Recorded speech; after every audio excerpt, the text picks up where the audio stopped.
Bonjour, bienvenue dans ce nouvel édito de l'Insoumission, un édito consacré aux petits commerces qui apparaissent après le monde de la culture comme les derniers sacrifiés par le gouvernement.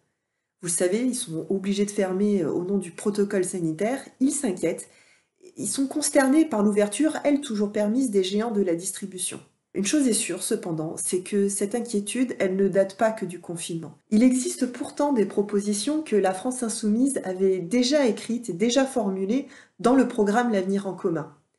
Oui, il nous faut revenir sur la fiscalité des entreprises pour que celle-ci soit évolutive et revenir sur les avantages fiscaux des plus grosses sociétés qui sont bien trop souvent le prétexte d'évasion fiscale. Il nous faut aussi créer un pôle public bancaire parce qu'il n'est pas normal aujourd'hui que le monde de la finance use de son pouvoir et fasse subir sans appel ses décisions arbitraires. Est-il normal, par exemple, qu'un entrepreneur, alors qu'il est assuré contre les pertes d'exploitation, se voit refoulé par l'assurance qui, non contente de se défausser, lui résilie en plus son contrat?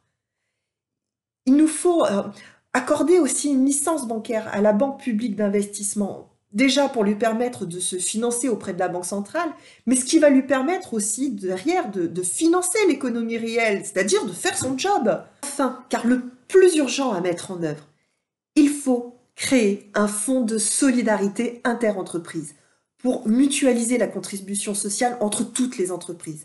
C'est simple, il faut mettre à contribution en premier lieu les profiteurs de crise pour soulager les commerçants, les restaurateurs et toutes les PME. Si l'État a été en mesure de prendre des mesures drastiques envers les petits, alors qu'ils prennent aussi des mesures pour que les gros ne s'engraissent pas au mépris des petits. Un État ne doit pas être fort avec les faibles et faible avec les forts. C'est l'inverse, il doit être bienveillant avec ceux qui en ont le plus besoin, mais intransigeant avec ceux qui abusent.